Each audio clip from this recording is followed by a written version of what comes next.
teman-teman hari ini banyak yang komplain mengenai faktur pajak di Kortex itu belum bisa mengakomodir yang namanya uang muka. Jadi atau pelunasan atau cicilan. Jadi ceritanya mungkin di 2024 sudah ada uang muka, kemudian sekarang ini pelunasan atau cicilan atau termin. Ini menjadi masalah karena tidak bisa diakomodir oleh Kortex. Jadi setahu gua dan pemahaman gua memang Kortex belum bisa untuk mengakomodir itu, tetapi nggak ada masalah. Solusinya gampang ya, coba gua share dulu ke teman-teman semua.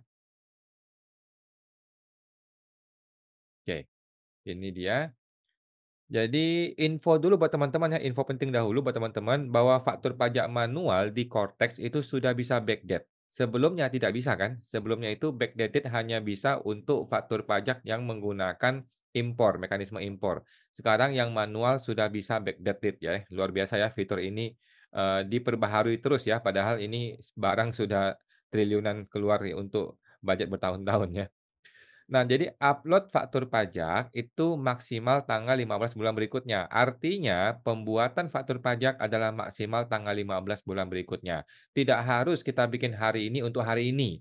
Nggak begitu ya, prinsip faktur pajak nggak begitu. Prinsip faktur pajak Anda boleh bikin hari ini untuk minggu lalu, itu masih boleh. Yang penting tidak melewati tanggal 15 bulan berikutnya. Karena itu adalah tanggal upload, gitu ya. Jadi simple. Sekarang mengenai uang muka. Contoh nih ya, contoh harga barang anggaplah 100 juta, DPP atas PPN itu kan, 100%, kemudian PPN-nya adalah 11%, totalnya adalah 111. Ini adalah kejadian di 2024 ini ya, 2024 ada transaksi contohnya ya. Nah, uang muka ke-1 di 2024, waktu itu kan harga barang anggaplah 30 juta ya, dia uang muka 30 juta. DPP atas PPN-nya masih 100%, PPN-nya 11%, sehingga total ada 33,3 juta. Nah, tiba-tiba di bulan Januari 2025 dia ada uang muka kedua atau cicilan gitu ya, atau termin 50 juta. Apa yang terjadi? Harga barangnya 50 juta, tetapi DPP-nya menjadi 11/12, kemudian PPN-nya menjadi 12%. Oke, totalnya tetap sama nih 55,5, sama seperti metode 11%. Begitu juga kalau ada pelunasan nanti ya, ada pelunasan di Februari bagaimana nih? 20 juta dilunasi di Februari. Harga barang 20 juta, DPP PPN-nya itu 11/12, PPN-nya itu 12%, totalnya segini. Total transaksi itu sama teman-teman ya. Kita lihat yang warna merah di bawah dengan warna merah di atas itu sama ya. Total harga barangnya 100 juta, total PPN-nya sama-sama 11 juta, total rupiah totalnya adalah 111. Oke, yang berubah adalah DPP atas PPN dan tarif PPN, tetapi secara rupiah itu sama. Oke. Nah, apakah tagihan invoice itu PPN-nya berbeda dengan 2024 dan 2025? Jawabannya tidak ada yang berbeda ya, jawabannya sama secara rupiah. Secara rupiah ini sama. Nah, sekarang bagaimana mengakalinya? Jadi faktur pajak 2025 untuk uang muka kedua ataupun pelunasan gampang sekali. Di Cortex itu kan belum bisa ada solusi ya untuk uang muka atau pelunasan yang menyambung atas faktur pajak 2024, kan nggak ada solusinya.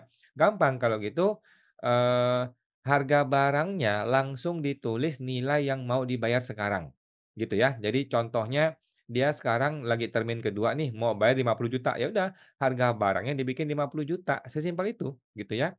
Tidak perlu tulis ada uang muka, tidak perlu tulis, pelunasan, tidak perlu menggunakan mekanisme uang muka maupun mekanisme pelunasan, karena itu belum diakomodir oleh Cortex, oke.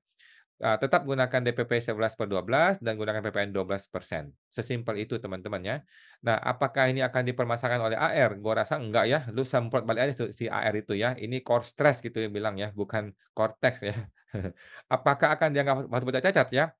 Sama teman-teman ya, lu omelin balik tuh orang pajaknya kalau sampai nanti suatu hari dibilang ini adalah cacat ya, lu omelin tuh orang pajaknya. Ini yang penting nih, apakah klien atau customer kita akan menolak faktur pajak tersebut? Ini yang kita khawatirkan. Jawabannya ini bukan urusan kantor pajak ya. Orang pajak nggak pusing mengenai ini. Eee, Coba deh Anda komunikasikan dengan customer, yang penting kan faktur pajak bisa terbit, pembayaran bisa dilakukan, proyek bisa berlanjut, gitu ya. Jadi inilah intinya prioritas kita saat ini, gitu ya. Kita nggak bisa pusing dulu mengenai legal formal, karena konteksnya bermasalah, gitu kan, bukan kita yang masalah.